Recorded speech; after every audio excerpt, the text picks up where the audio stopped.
I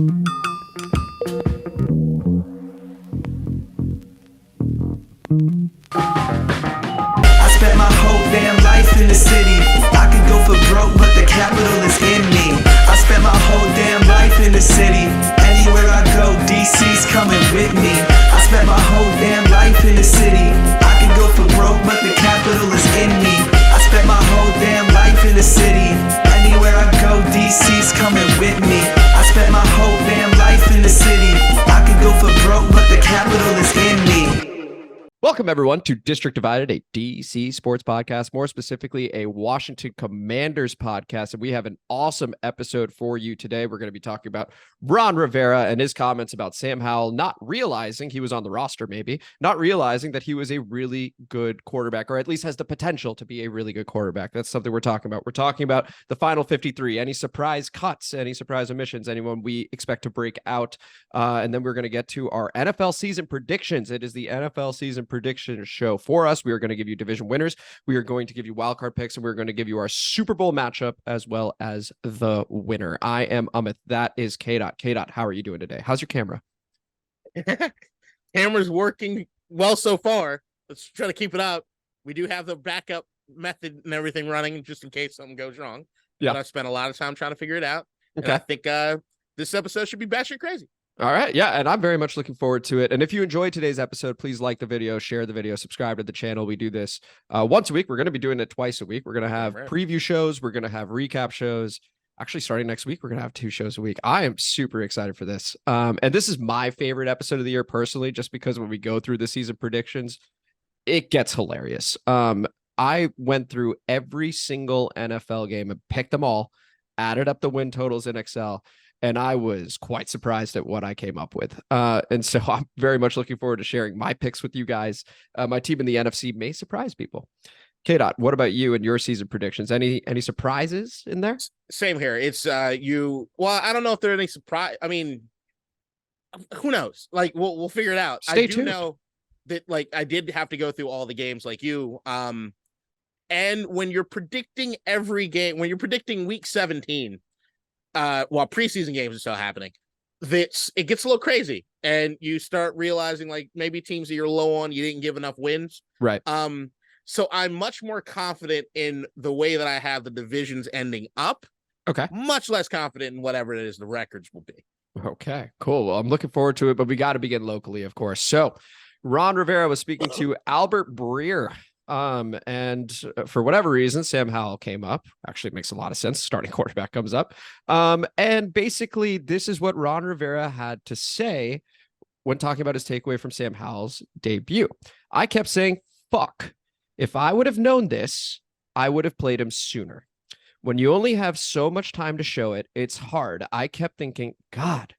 But after that game, everything told me this kid, give him the opportunity and see what he does with it. What Ron Rivera does not mention, end of the quote there, is that everything is defined as Taylor Heineke told me this kid, give him the opportunity and see what he does with it. You will remember he named Taylor Heineke the week 18 starter against the Cowboys, to which Taylor Heineke said, fuck off.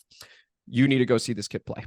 And that's what happened. And then all of a sudden, everything told him to give the kid a chance. I've already had some of my emotions and thoughts leak into this topic with the intro there. KDot, what did you make of Ron Rivera's comments about Sam Howell and being surprised at how well he played?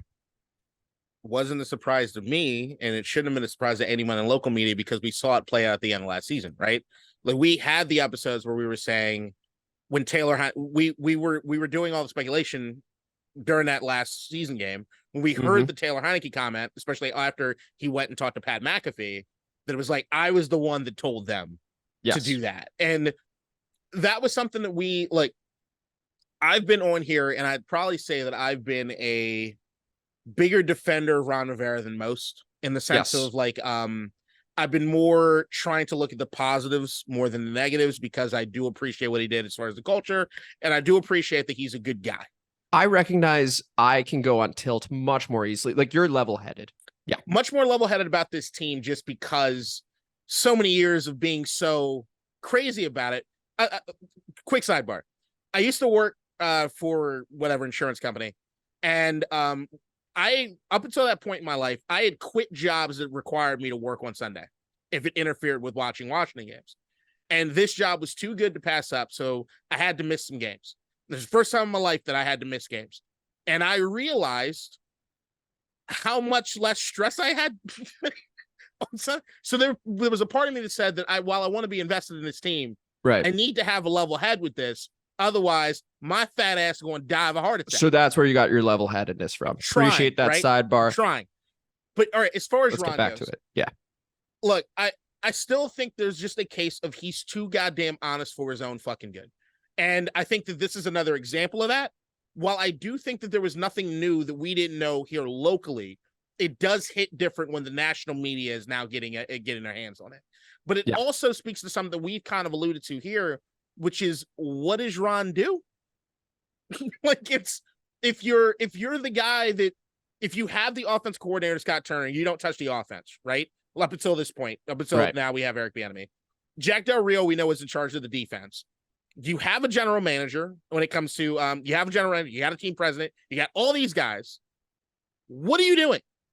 Like, and I think that's the thing that really brings it to the forefront. And Pat McAfee's comments, I thought, were the most stinging, in the sense of, he kind of alluded to when you hear that, do you think that this guy is capable of putting together a Super Bowl winning team if he seems so out of touch with what's happening with the team? And you add that on top of just the other ways in which maybe it's honest to a fault, like I've been saying. I think, because no one that's dishonest would ever say the shit that he's saying, but I didn't know we were in playoff contention. I didn't know that we had this Sam Howell guy. The comments even by Eric Bieniemy, which, once again, I thought he should have doubled down. He didn't. He backed away, which made him seem weak. We disagreed there. Right. Yep. But that was the thing, was like, in my opinion, was like, all right, you can spin this guy, but he has no spin to him. There's just no bit of cleverness when it comes to this. And I just don't understand what he's doing. If it's just a culture guy, is that what he is? Right. And so I wanted to jump in and just say that, hey, we have thanked him profusely for helping change the culture over here. Yes. Honestly, can't thank him enough for that, right? Like, that was also part of the deal when we were bringing in Ron Rivera. He's a culture setter, and I think he's done it. We have new ownership now. We were taken more seriously even during the Snyder era, the tail end of the Snyder era, because we had a guy with a terrific reputation in Ron Rivera. I told you in one of the after the pods last year, KDot, that I don't think Rivera is the guy to lead this team moving forward. Yeah. He continues to shoot himself in the foot. When are we doing PR training with him? Like, at every job, there are a series of trainings you have to do. And I feel like PR training should be one for head coaches in the NFL, right? You click the link. This is what you say. This is what you don't. Multiple choice. Let's get after it, Ron, because last season at the end, when Grant Paulson brought up that you could be eliminated, you didn't know. That was quite honest. You did not know. And you tried to backtrack and say, oh, I knew I was just, no, you didn't know. It was very, very clear. You did not know that. Then when Eric Bieniemy is ratcheting up the intensity and you bring that to the media, which is a mistake in and of itself. And at that point, I understand KDot saying double down. You shouldn't have done that to begin with. We both agree with that. And then you look at the offense in the preseason. Now, it is preseason, but it's been largely clean. You do see players finishing like Eric Bieniemy is talking about. And there is some optimism around the offense and Sam Howell. That's why you're talking about Sam Howell. That's two. Now you go, I wasn't watching practice, is basically what you said. Okay. So to KDot's point and to everybody's point, what do you do? Because you're in big, big trouble. You're making your own seat incredibly hot. And you are having a lot of people run out of patience with you on the one hand.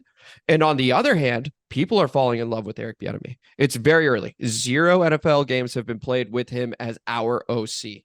But as of right now, just from a perception perspective, and by the way, a lot of people make decisions off of emotion and perspective. Hopefully this new ownership is much more level-headed, like KDot, my co-host over here. But you're not doing yourself any favors. And this season, I mean, you are looking at a situation where if he keeps continuing to shoot himself in the foot, I can see a midseason coaching change if things are going south. Because he may say one more thing, KDot, we can't rule it out. One more thing that is just not palatable and they go, okay, let's give Bieniemy the interim. We figure him out very quickly, and then we can make a proper coaching change for next season, whether we stick with Bieniemy or whether we go to somebody else. What do you make of that? Because I can easily see Rivera saying one more thing that just goes, and we're 1-4 or something like that. And it's just like, oh boy. I doubt anything will happen. I doubt he can say anything that'll cost him his job. I'm just saying I'm not surprised by anything anymore. Say from a John Gruden email sort of stuff. Sure. Right? And that won't happen with Ron. And it would never happen with Ron. I think that, okay, so two things. First being, I remember when you mentioned last year, or last season, at the end of last season, going into the season, where it was like, he might not be the guy that could take us there. And I remember, Mike, I said that there was a chance that maybe you plateaued with Ron, right? Which is, in one, you can say, this guy was uniquely qualified to bring us out of the doldrums that we were in the Dan Snyder era because of his honesty, because of his still a good hire at who that he time. is, right? Yes. Great hire. We don't get out of the Dan Snyder doldrums without him. Agreed. But now we're at a point where, okay, that era's over. The culture's changed. Now we need to worry about the stuff on the field. And if we're worrying about just strictly the stuff on the field, we've reached our plateau with this particular guy. Sounds like he's not paying attention. Right. Right. So if you're new ownership and you notice that, and things are going bad with the team right now, you then have two uniquely qualified in the sense that Jack Del Rio has head coaching experience. The defense is always outshine the offense on this team. If you need to fire Ron Rivera, it is a very easy sell to say, Jack Del Rio, you got the head coaching spot as interim to get Del Rio. He at least has coaching experience. That's all I'm saying. Okay, but there is an assistant head coach. That's what I'm going to next. Okay. Is that now you have, if the offense is looking better than it has, and you have this dude that's been around the league that people are wondering when is he going to get the head coaching spot, it'd be very interesting for ownership to say, well, what does it look like with this guy at the helm? Because now you're at a position where if you're ownership, you have no allegiance or loyalty to anyone in this organization right now. Right. None. You didn't hire any of them. They didn't make the Eric Bieniemy hire. They didn't make any of the fucking hires. None of these are new ownership. Sure. If you want to, what most people do is evaluate the talent that you have. One of those things might be, does Eric Bieniemy have it in him? And that's maybe a question you want to have answered by the end of this season. So, it's can I see a possibility that Ron does not make it through the season? Absolutely. Absolutely. There are too many guys around him that would be interesting to see take the head coaching job. It's an easy sell.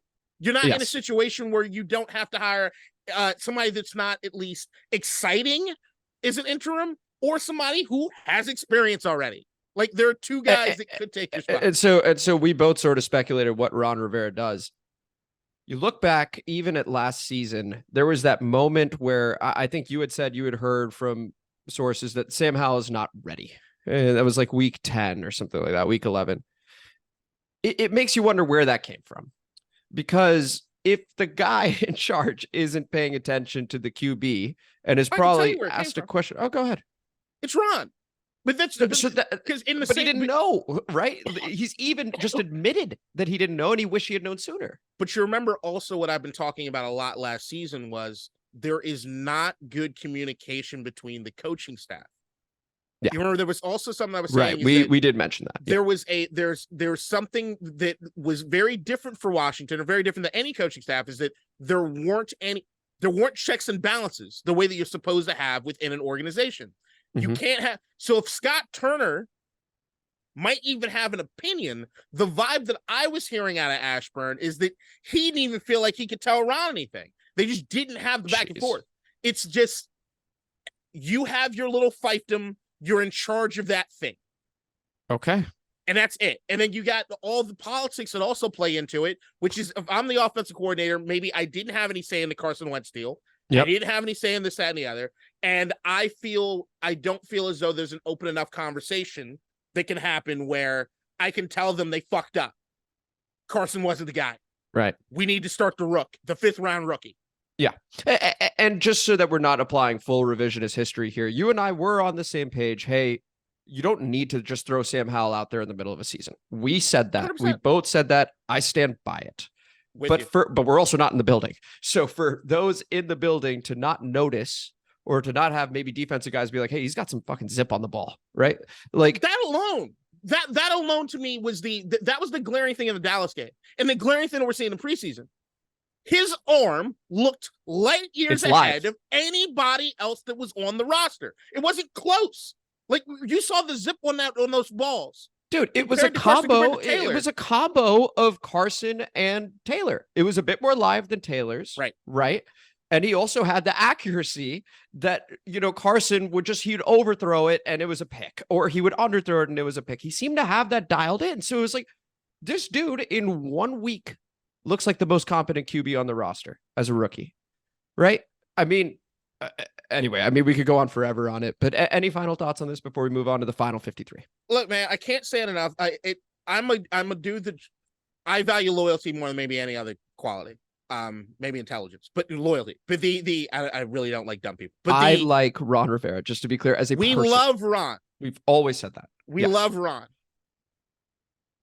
It might be time. And once again, we're going into this season 0-0. No idea. We go 16-0. Ron's a fucking.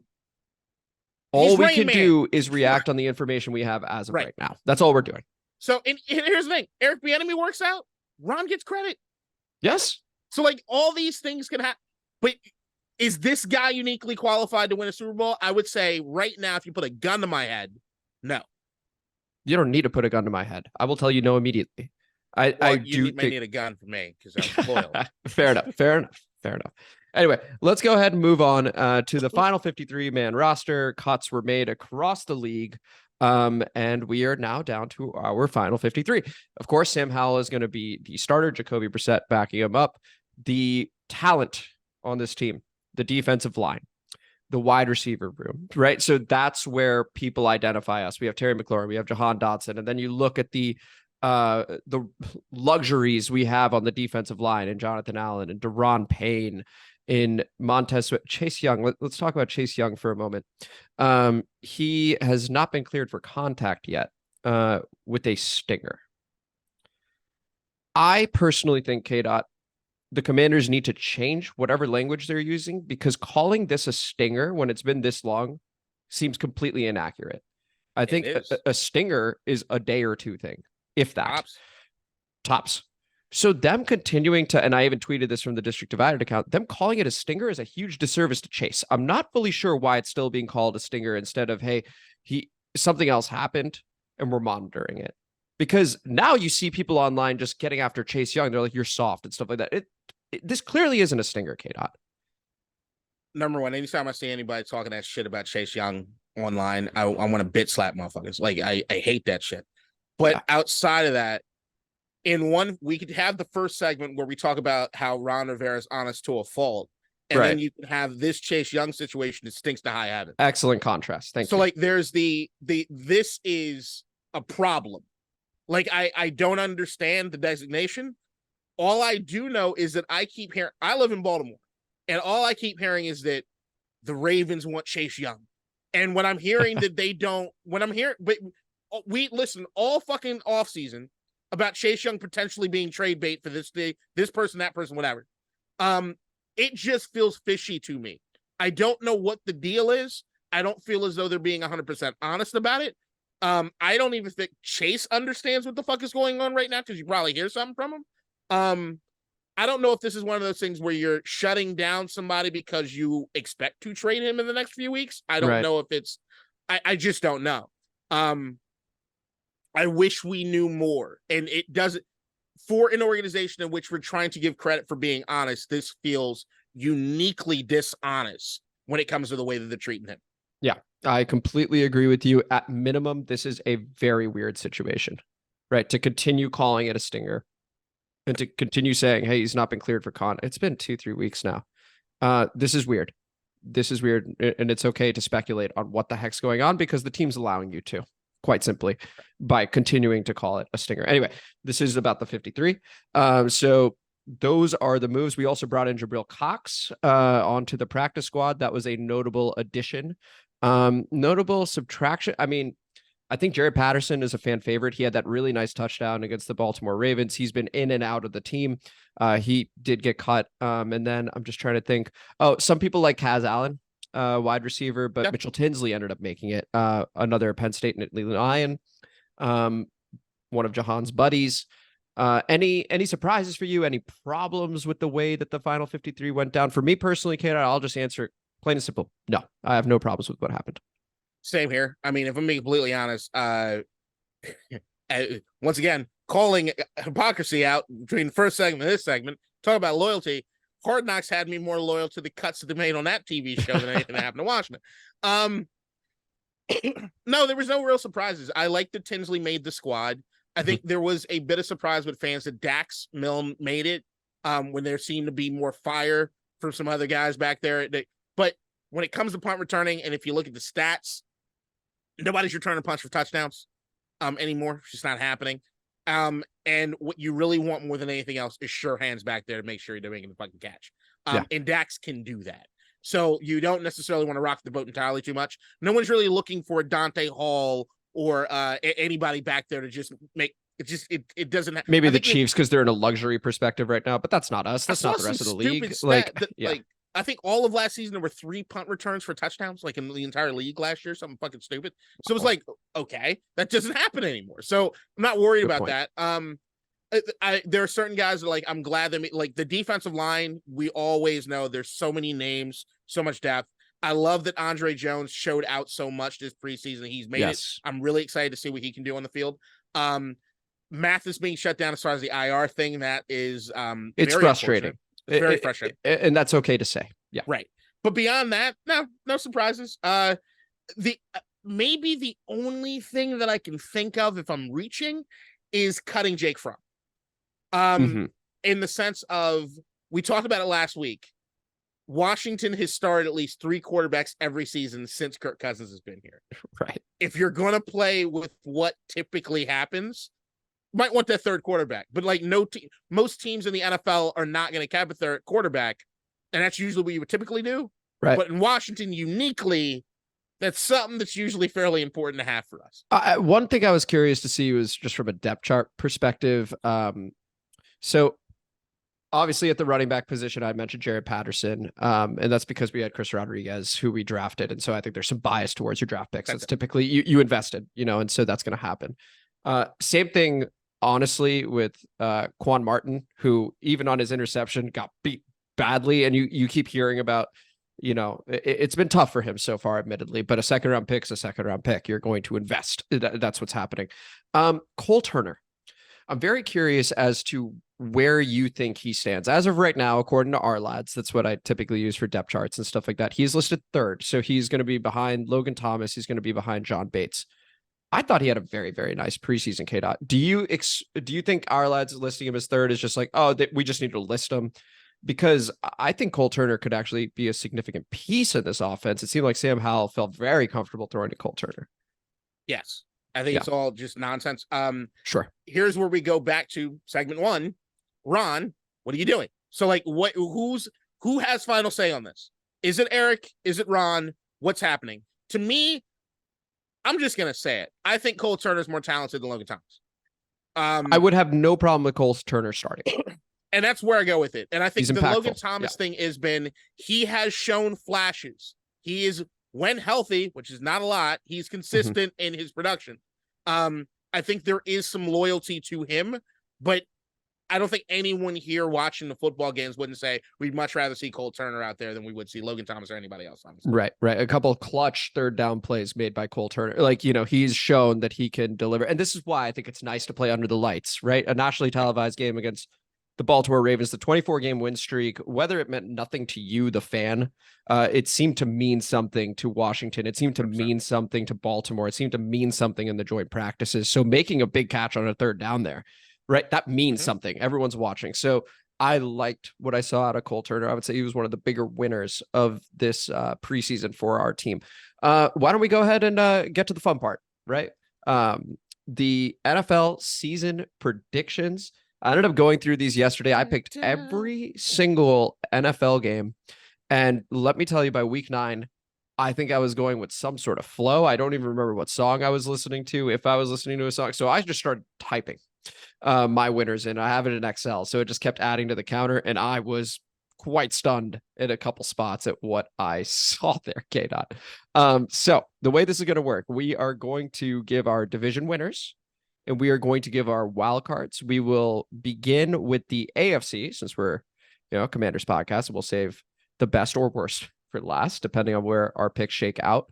So in the AFC, KDot, I'm going to write these picks down. Also stab myself with the mechanical pencil there. We are going to begin with your AFC East winner, and we'll go back and forth. Let's do it that way with division winners. All right. AFC, sorry, I had to scroll through to see what's what. So just division winner. Just division winner. I have the New York Jets. New York Jets. Okay. Should I break it down any further? You can break it down. Give one sentence while I write it down.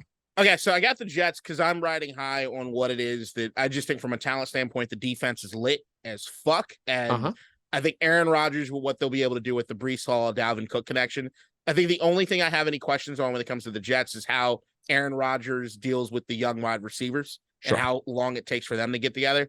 The Buffalo Bills have regressed every single season.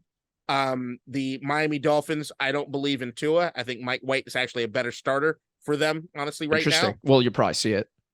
And I think this is just a tale of New York and Buffalo trying to vie for stuff, and then Miami and New England trying to vie for stuff. I think this is the season that Mac Jones gets proven that he's not the guy, not the answer in New England, even though they're going all in with the cut fucking Bailey Zappi.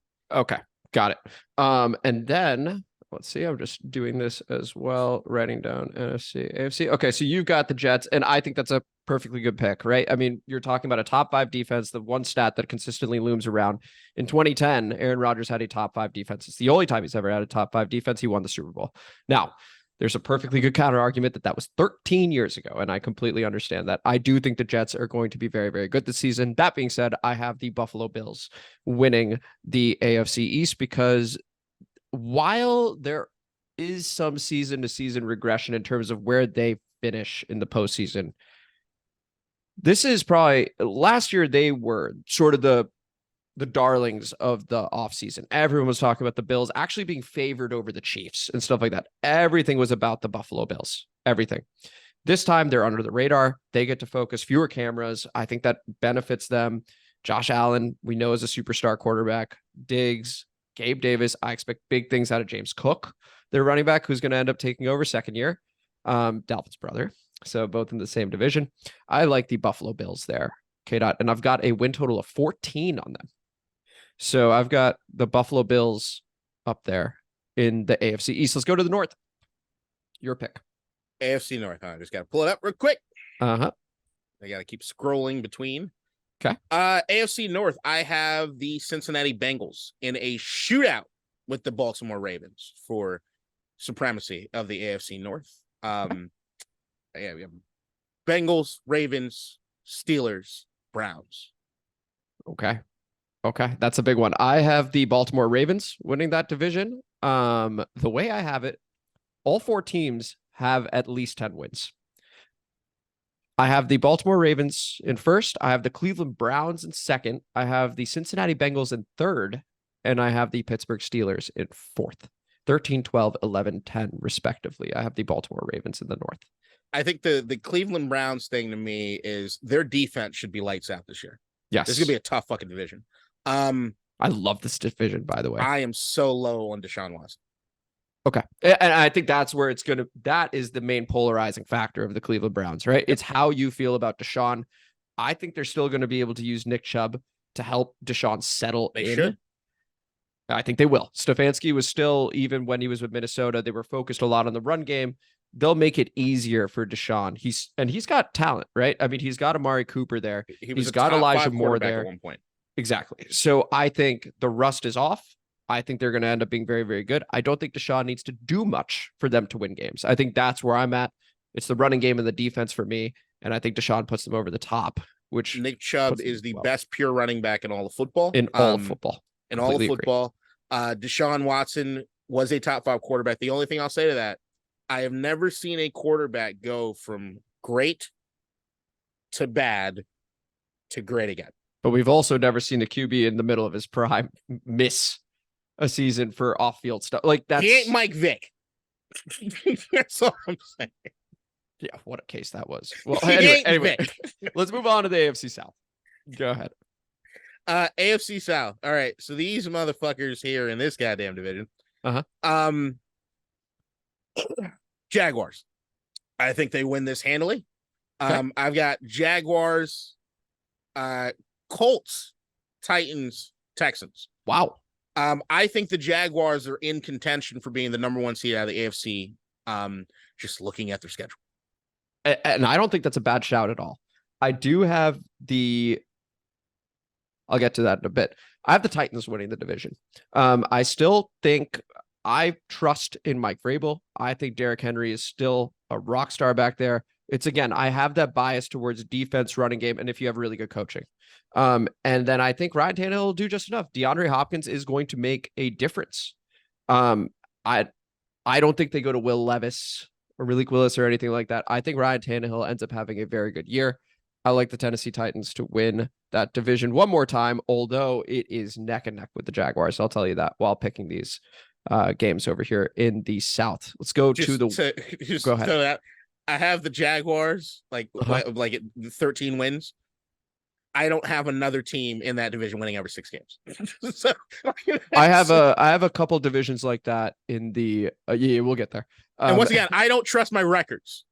I don't trust mine either. Right. And I'll explain why when we get to the AFC West. Why don't we go ahead, KDot, with your pick in the West? And I think you and I will probably agree here. I've got the Kansas City Chiefs winning the division, followed up by the Chargers, Raiders, Broncos. So this is where I took my very first look at the final standings and laughed. I have the Vegas Raiders winning 2 games. And I have no idea how they only win 2, because I actually think they're a decent team. But I'm clearly not high on their defense. I'm not sure if I just look at LV and go, I just don't like that letter sequence and they just lose. But I can't explain it because I can't properly back up what I did yesterday. Yesterday's A train is not today's A train. I don't know. It's session by session, I suppose. 2 games. 2 games. It is shocking because I was looking and I was like, that can't be right. And then I went through it and I was like, I guess I only have them winning 2 games. Damn. I also have the Kansas City Chiefs winning. I also have them as my 1 seed in the AFC. I don't think there are any surprises over there, to be honest. I think this is another one of those divisions where it's a tale of it's the Chiefs and the Chargers vying. Mm-hmm. And then I look at the Raiders and the Broncos is vying for 500, right around 500, probably a game or 2 below.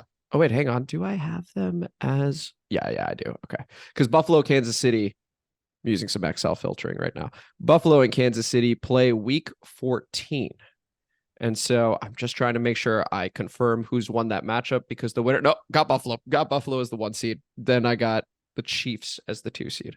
I definitely have the Chiefs as the 1 seed with Jacksonville potentially lurking. Okay, so let's go over to the wildcard teams in the AFC.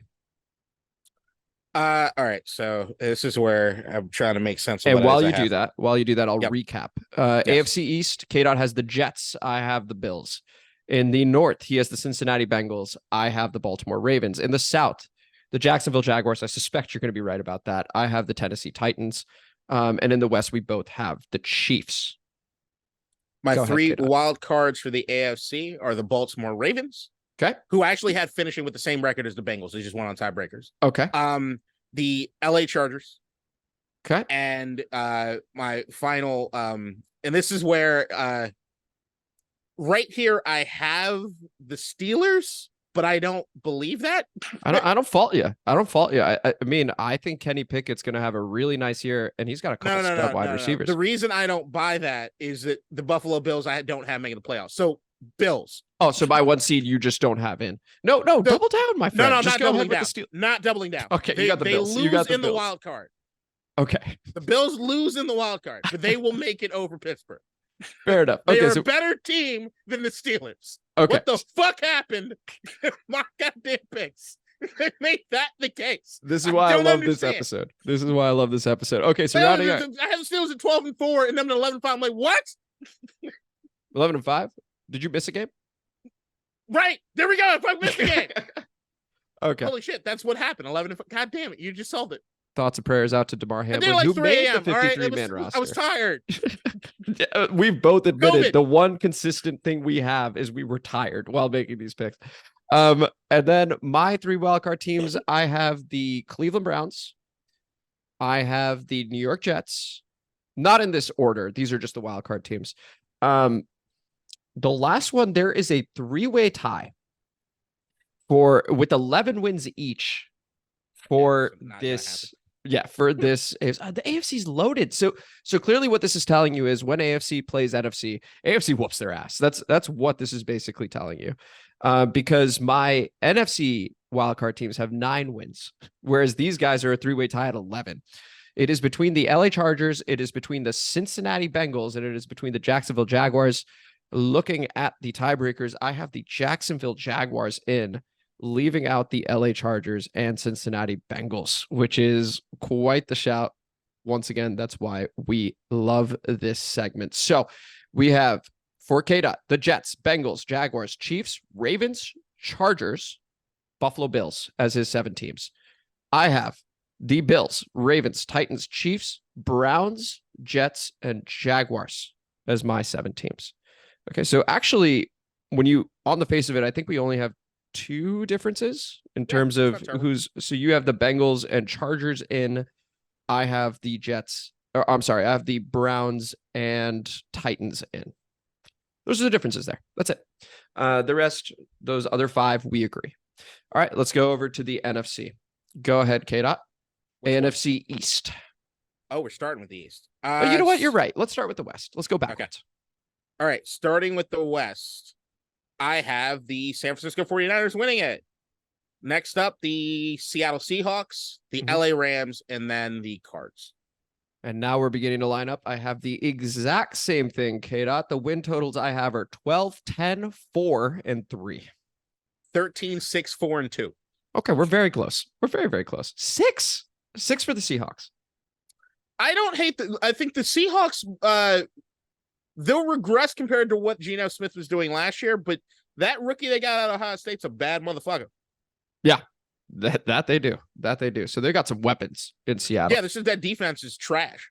Yeah, well, that's fair. Geno Smith, an intriguing streaming fantasy QB option. I mean, with that many, he played great last season. Let's go over to the South, KDot. The South. Wild division. Yeah. So yeah, these win totals are about to be hilarious. Go ahead. So this is where I don't know. Okay, because I apparently know, and I know strongly. Yeah, see, I don't like what it's showing. So I have the Saints winning the division, followed by the Bucks, Panthers, and Falcons. But I don't agree with that. I have the Saints winning the division. I have the same thing as you. But I want the Falcons number 2 because right now my win total is a 13, 5, 5, and 4. 13, 5, 5, and 4? Right, but I want the Falcons above. See, you and I both know strongly in that case. The Saints. I also have the Saints at 13. The schedule's insane, and that the schedule's wild. Have you seen the defense quarterbacks is they good. have to play? Yeah. So okay, we're on the same page there. The Saints, 13 wins. Think about that. The Saints at 13 wins. I have the Bucks at 7 wins. I have the Panthers at 5 wins. And Atlanta at 3 wins. We are very much on the same page about the NFC, which means this will all be wrong. The Falcons I have at number 2. It's just the way it shaped out, but the Falcons will be number 2. You said the Falcons number 2. Okay. Yeah, Taylor Heineke is going to win some games. That's fair. I tell you what. I love Heineke. I love Heineke. You really think so talented on offense, man? They are. So this 3. Yeah, you're 100% right. I think their defense is so in my opinion. But let's go over to the North. KDot. Okay. Where's my North? Got the. I got a surprise here. All right. I think I know where you're gonna go with your surprise. But I have the Detroit Lions. Whole thing's a surprise. Okay, you got the Lions. Go ahead. I still want to make a prediction about what you're gonna do, but I feel like it will spoil it. No, sure. You can do that after you explain the Lions, and then you can guess my stuff. Go ahead. Okay. I got Lions, Packers, Vikings, Bears. That's my order. If I'm going win total on this, which once again, I don't trust it, 11, 7, 6, and 3. I don't buy that at all. Okay. You want to go ahead and guess mine? I think you have the Packers going really far. I have the Bears winning the division. Okay, never mind. I do have the Packers second. And in a tie for last place, I have the Vikings and Lions at 6 wins. Wow. Again, I was tired once we hit week 8, but that doesn't explain. I mean, listen, NFL's a season-to-season league, my friend. I'll make this prediction now. This is going to be low-key the most fun division to watch. There will be points galore. I actually do think Jordan Love is going to be quite good. I think Jordan Love will be enough. I like that. Quite good and enough. Let's go until over. I hear that they wanted to trade for Jonathan Taylor, and I'm like, you got Aaron Jones and AJ Dillon, so what's happening? Well, they're both in contract years, so if there's one in particular they don't want to keep, and they actually think Taylor, I think it gives was them Dillon, that but I much was more. hearing it was Jones. But I like Jones a lot. I love Aaron Jones. I like Jones more than I like Taylor straight up. But I think the thing is they can't afford to extend both. They could maybe keep Dillon. They don't and want then, to because it's running back. Fair enough. So then you could pay one monster one. You could do that with Taylor and drop both of them. The only thing with the Packers to me, and I try to keep it short, the only thing with the Packers to me is that I actually think that Jordan Love is not as good a quarterback as Aaron Rodgers, but I do think that there's an addition by subtraction because of Aaron Rodgers and his lack of chemistry with the wide receivers, and because they relied on Aaron to throw the ball so goddamn much. If it's kind of like the Kellen Moore Cowboys. Okay. Run the goddamn ball. Stop throwing it so goddamn much, and you'll win more games. I agree with you. I think you're going to see a lot of the running game. Good defense. I've said it many, many times. I'm biased towards it. I'm curious to see Matt LaFleur as a coach without a superstar quarterback. Yep. I think they'll end up being fine, though. All right. And then the NFC East. What do you have? Cowboys, Eagles, Commanders, Giants. Win totals 13-13, 10-4. I don't buy that. But I'm going with the Cowboys because, like everybody knows, there's not been a back-to-back division winner in this division since 2004. Right. And the Eagles should be because they are clearly the best team in this division.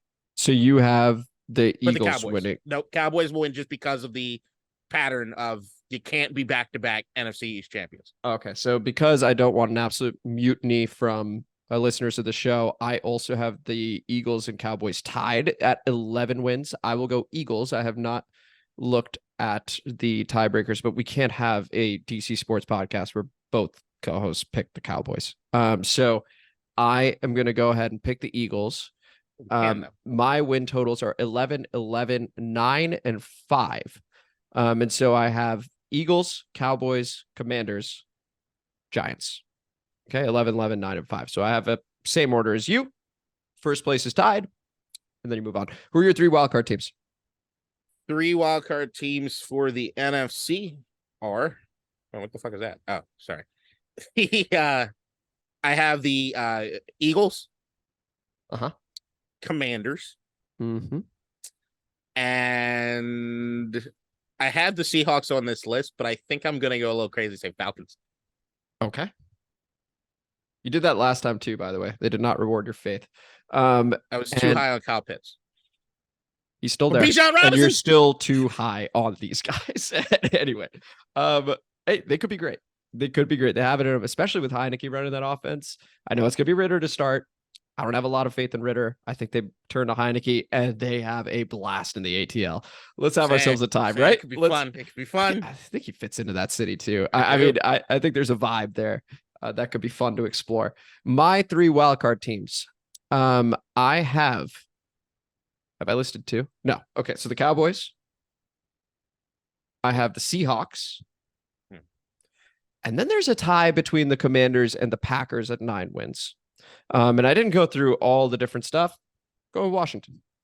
We get the right to get absolutely railed by the San Francisco 49ers because that's what's going to happen to any team that is in the 7th seed with the New Orleans Saints. I got us beating the Saints. I have the Saints as the 1 seed. That's what's wild. They have 13 wins. 49ers at 12. I got Eagles at 11. I got the Cowboys in the 1 seed. My God. Let's go to Super Bowl. who do you have in the Super Bowl? What's the matchup? Who's the winner?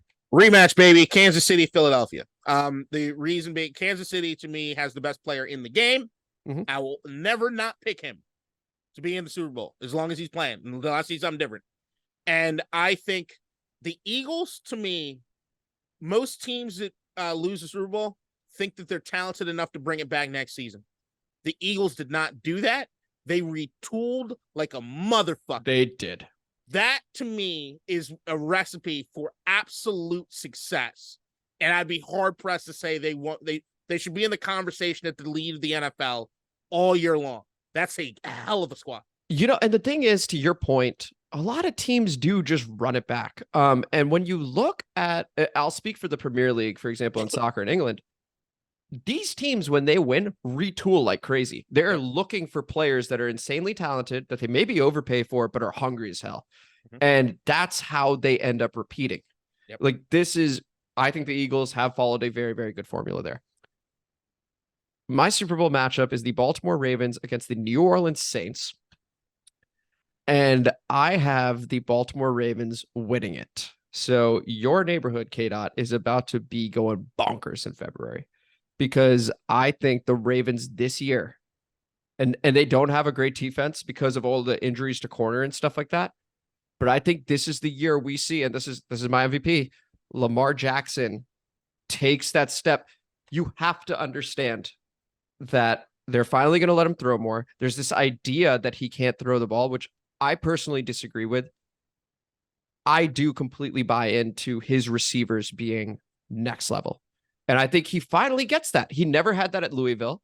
He hasn't had that with the Ravens. He's had Mark Andrews and still produced an unbelievable year with Hollywood Brown, who was good, of course, but he had a lot of drops. Reports out of camp would say Flowers being ridiculous, with Odell Beckham looking sharp. Listen, and Rashad Bateman, now there's more pressure on him personally, but less on him from the team perspective. They don't need Rashad Bateman, and Isaiah Likely, I think, is the sort of zone buster, this guy that finds the mismatch every single time. They're so focused on everybody else. Likely's a wide receiver playing tight end. He's shifty as hell, man. It's his second year. I really like this Ravens team. Have them beating the New Orleans Saints in the Super Bowl. I have the Ravens in the AFC Championship game. I agree with you that this should be a Lamar Jackson MVP. That's my MVP pick. Okay, we're on the same page. I was really hard pressed at the end to. So I'll tell you, the reason I said I'm putting the Chiefs is because I'm not picking against Patrick Mahomes. Same way I felt about Tom Brady when he was in New England. I'm not picking against him.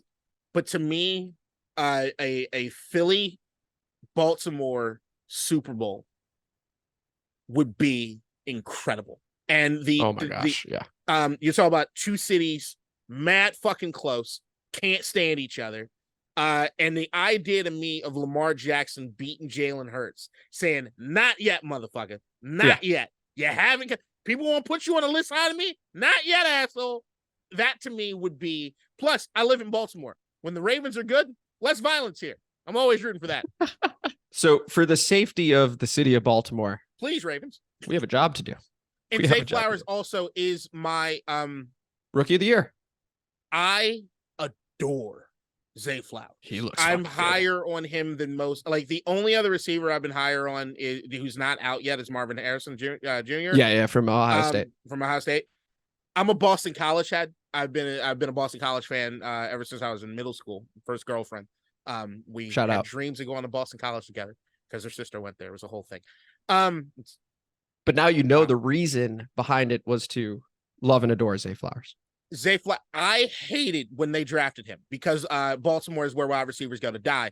But they can't draft a receiver to save their fucking lives forever. They've never done it. It is a touch different now with Todd Monken there instead of Greg Roman. You'd hope so. Right. But it's before that. Look at the Brian Billick era. They've never been able to draft a receiver that was worth a damn. Sure.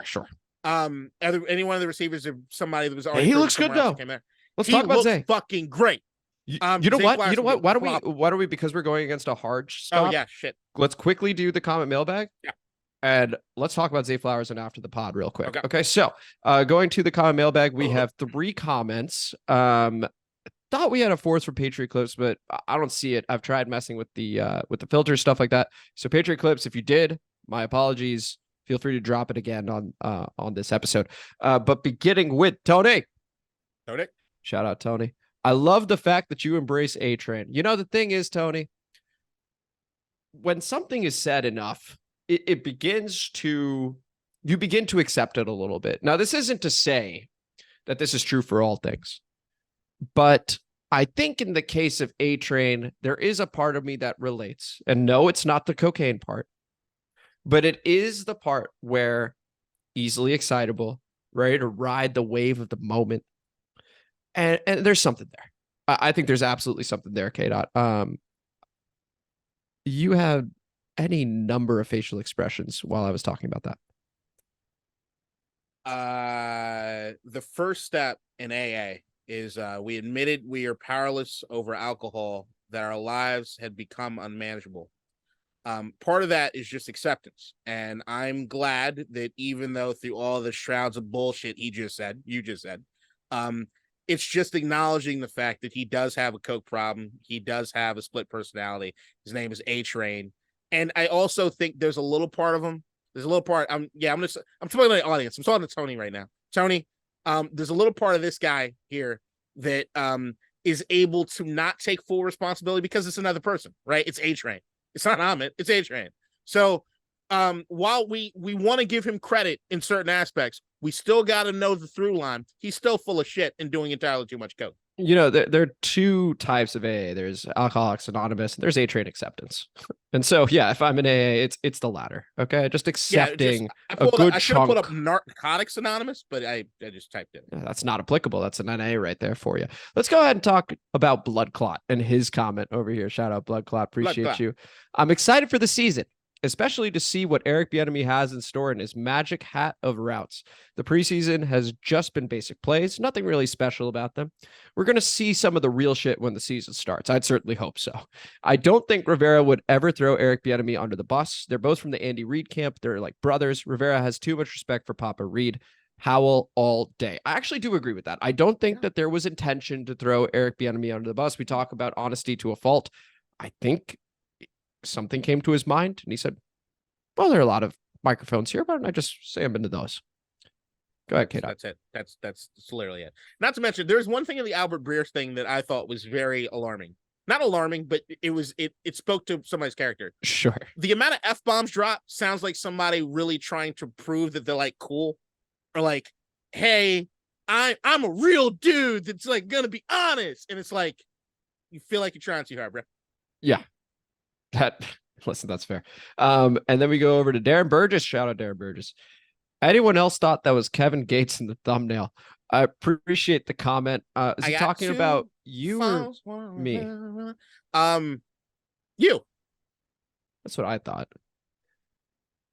Hey, Kevin Gates, good looking guy. Appreciate that, Darren. Thank you. And that was the comment mailbag. This was District Divided, a DC sports podcast. Thank you guys so much. A-Train listened to a lot of Kevin Gates. If you enjoyed today's episode, please like the video. Please share the video. Please subscribe to the channel. Hit the notification bell so that you know when we release. We are going to begin going twice a week. Our next episode is going to be the preview of week 1 against the Arizona Cardinals and their competitive advantage. We're going to explore that. Is it Clayton Dune? Is it Josh Dobbs?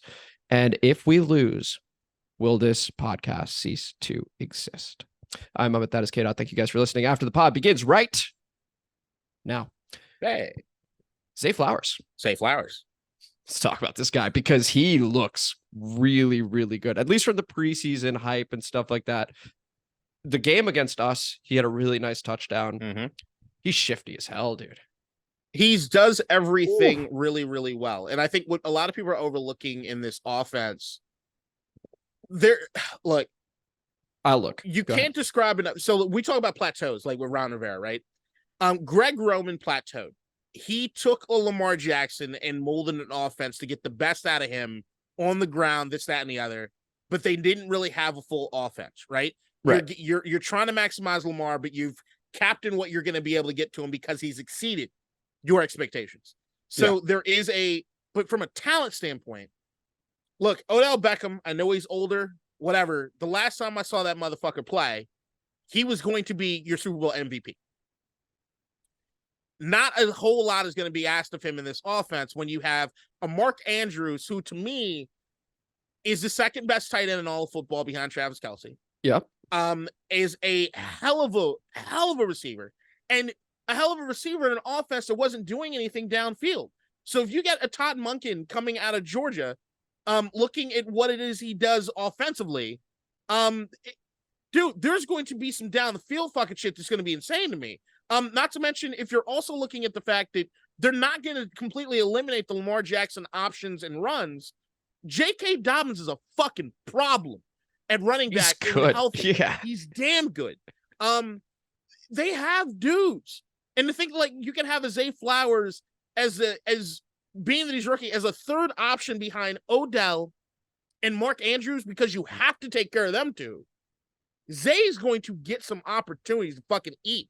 And when he gets the ball in his hands, anything's possible. In that defense, I'm so still high on Kyle Hamilton. It's nuts. Sure.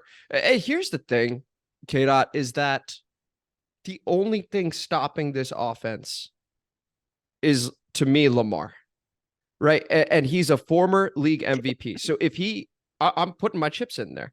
If he ends up being completely inaccurate, which I don't see, plenty do. And that's the reason that people are like, oh, okay, this Ravens offense, Lamar can't throw.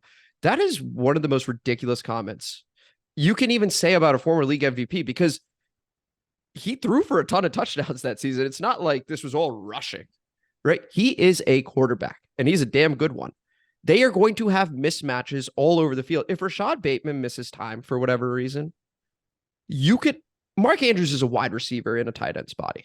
It's the same thing with Travis Kelce. I mean, that's the reason they're so dominant, right? So you need a physical ass corner to keep up with him, right? Not everybody has that. In fact, very few do, right? So he's still going to be target number one. What it allows you to do, and I'm curious to see if Todd Monken does this, is once again, I'm high on Isaiah Likely.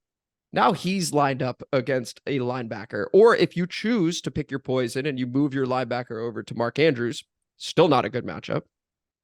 Well, then you got another linebacker, a second linebacker in coverage on Isaiah Likely. So I just don't think this goes well for defenses. I expect hit the overs if you don't feel good about the Baltimore Ravens defense because of the injuries to corner. But don't get it twisted. This is a very well-coached team. Lamar Jackson can throw the ball. Should be common knowledge at this point. And once again, the only thing stopping this offense is a former league MVP who just got paid, looks happy to be there, and now has more weapons than he's ever seen. This could age poorly. A lot of people have this take, by the way. But as of right now, I just don't see it. I will say that I'm under no circumstances I'm criticizing what you said without being confrontational. Sure. Go ahead. I understand your thought process. Yeah. Under no circumstances am I ever going to say Lamar Jackson's the reason anything couldn't work. He's a surefire thing for me. I don't question him at all. The only thing I question is injuries to that team as a whole. And that's been terrible luck for them recently. Whether it be their entire running back room going down, whether it be Lamar going down at inopportune times, whether it be, like you said, the defensive backs and everything getting hurt. Baltimore's had a rash the last few seasons of terrible injury luck. And that, to me, is the only thing that can hold them back. If Lamar's on that fucking field, they will always be in it. But here's the thing. Here's the thing I'm saying, KDot, is that if I feel Lamar Jackson is the only thing that can hold him back, right? Mm-hmm. Think about what I'm saying when you know how high I am on him already. No, right. So what I'm saying is, like, if the problem is a former league MVP, right? That is the only thing I can sort of see, or the defense being really bad. Right. I'm saying, fuck that narrative. Say it with your chest.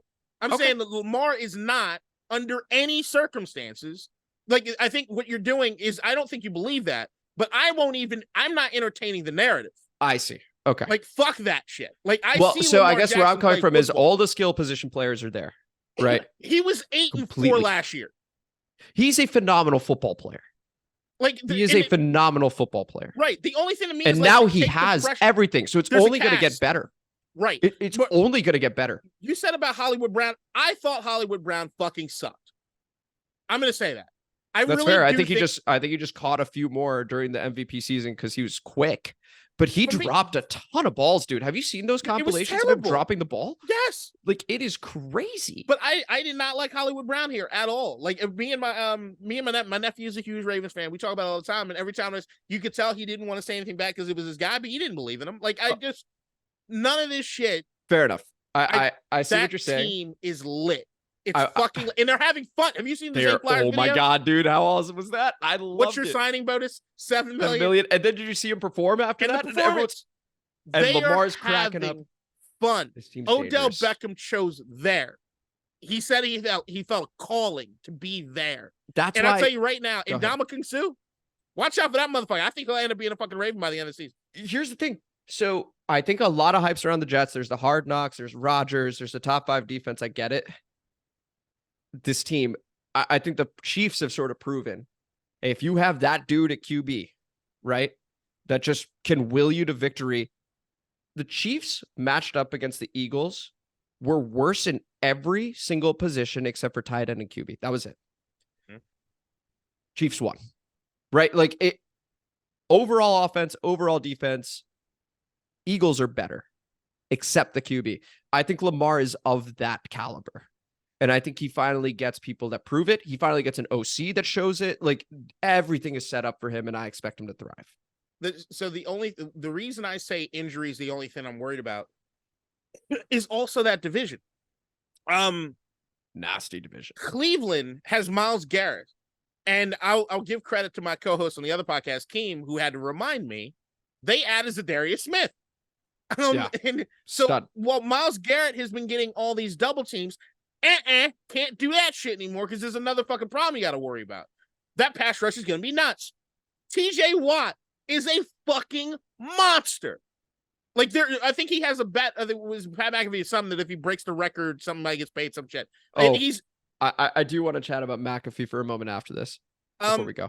And then you have the Cincinnati Bengals. And look, I feel as though people are being less bullish on the Bengals this season than they have been in years past. I don't get it. I think that offensive line that they retooled last season gets another year to gel. I think Joe Burrow is a fucking beast. Yes, I agree.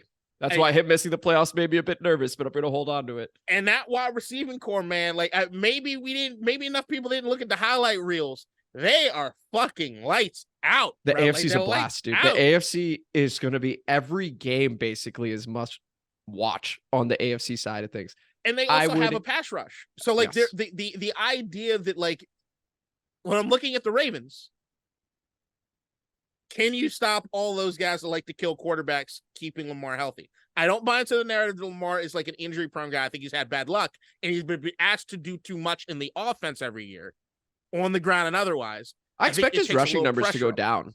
They should. Yeah, because I do think he's going to be more of the passer. But, like, that's the thing. When it breaks down, he'll still be able to do his thing. No one's going to be like, don't scramble, Lamar. Like, that would be. And Zay Flowers is going to be one of those dudes that when the play breaks down, he's going to be a hell of a safety valve. Yeah, that's the thing. And you know what? And people might be thinking, hey, rookie wide receiver, we haven't even seen him do anything yet.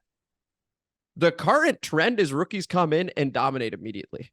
So we're merely riding the trend. I think I've said it on this pod. I know I've said it on the my other podcast. Look for wide receiver to do exactly what the wide receiver position is about to do, exactly what the running back position has done. These guys are coming into the NFL so fucking ready that if you start realizing you can make up the production through the draft on a rookie contract, look for some of these dudes not getting paid a huge amount. Excellent point. I think it's becoming crazier and crazier, the young guys that are coming in. And the talent pool is like sitting in the wings, ready to come in. Every fucking year, there's Marvin Harrison is like the best prospect we've seen in years. And that, just comprehend that. Think about the receivers that have come out in the last 5 fucking years. Well, let's talk about the ones last year, right? So we have Olave, we have who the Saints traded up for. There's Garrett Wilson. And they finally had a quarterback that could throw that on the field. And then in our trade back, we get Jahan. Is anyone upset about that? Like, you know, and we end up getting Brian Robinson. I think Cole Turner and Sam Howell were the players that were all a part of that trade. Yeah. And Jahan's a monster. You know, Peter Schrager has him as number 10 on his top 10 breakout list this season from NFL Network. So like a lot of people I've been talking to say Jahan got more upside than Terry, which is crazy to me, but it's like maybe it's something, dude. It is something. On the subject of McAfee real quick, you know how much I love him. I mean, even the way we started this podcast was like, you know what? Love McAfee. I want to sort of do what he's doing and stuff like that. Because it seemed fun. What's not fun and is actually a tough watch are his many, many Jonathan Taylor takes. Because he is on the one side like, hey, Jonathan Taylor, I guess maybe we get him out of the building because he's just like, I can't believe he's not bought in. Yeah, running backs aren't getting paid as much. He should just take what Irsay is giving him and stuff like that. And he's acknowledged that he, he's been paid by Irsay before. So of course he's got bias towards him, and I respect that. And I think that's fair. This most recent thing about the wild request, did you see that? Mm-hmm. Oh my Lord, that was tough to watch.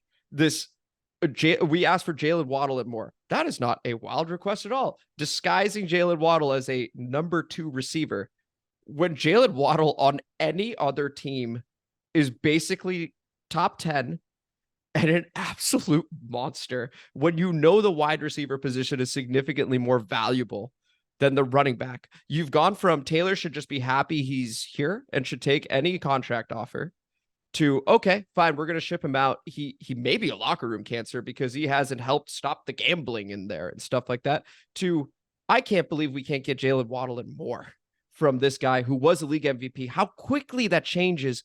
Watching Irsay's hand go through his ass and just start puppeting. I'm sorry, I'm going to say it, like, it start puppeting McAfee is a tough watch. That was a terrible take. Here's the I agree that it's a terrible take. It wasn't a tough watch for me. The only reason it's not a tough watch for me is that I love McAfee, but man, was. Ooh. But I think what's happening now in sports media is we've gone from the days of, especially you grew up in Washington, D.C. Right. We grew up where Blessed. Our local guys were George Michaels, Tony Kornheiser, Michael Wilbon, Mike Wise to a lesser extent, but those guys. Like watching Sonny and John Riggins on Sage Steele, Zarniak. Like, we got so many people from the area on and on that and go on to and on. ESPN. Julie Donald's, like, right. Whoever you want to name. Then you have those guys become the first dudes that were on TV. Around the Horn and PTI, both filmed in Washington, D.C. Don't know if anybody knew. Well, I think Around the Horn I've been to the studio. Yeah, Bill, because reality moved. Right, yeah. reality moved. But but this is the first talking heads on TV and sports were all journalists, unbiased journalists. Then you had the second wave. The journalists became more of the talking head than the journalists. They're not writing columns anymore. You have your Skip Baylesses, your Stephen A. Smiths, dudes that became talking heads, and becoming a talking head and a TV personality, you have to show your personality. And your personality is going to have biases, favorites, this, that, and the other. How many times we see Skip Bayless? Modern day media, we do it too. That's true. Skip Bayless on the Cowboys or Stephen A. Smith anti-Cowboys. They tell you who they love, right? McAfee is a Colts diehard. You will never hear anything he says that you should take as news or good unbiased opinion when it comes to the Colts. When it comes to the Colts. You're never going to get it from him. And look, it's part of the bias. No one should look at us for completely unbiased takes. We both have the Commanders in the playoffs. Yeah. What the fuck? Like, if the Commanders could win 4 fucking games. It's different. Sam Howell's a guy. It's different. The Commanders could win 4 fucking games and we wouldn't be surprised either. So but we're not gonna say that because we want to keep the positivity going. So like there is an aspect of that. And especially with Irsay doing some dumb shit. Just no calling around, just dumb shit. He's a guy that he loves him. There's love there. Yeah. He's not gonna throw him under the bus. No, that's true. That's true. That's a good point. That's a good point. I think I was just in the middle of watching it. Was like, oh, this is. Why do you like McAfee? Because he's McAfee. Because of that. That's true. That is true. That is true. So you take the good with the bad. It's all a balance. That is a good point. It's his Colts fucking takes. Like the amount of. Look, it was also, but also Pac-Man was agreeing, right? So like the other guys are like in this position, they don't disagree, right? It's all yes and it's all sort of improv. Like, you know, McAfee's like, not McAfee, Pac-Man Jones. Behest of Pat. Like it's absolutely. That's why they're there. It's not a parent company paid these guys contracts to come in. It's Pat handpicked you. Like, Right. it's not we're co-workers.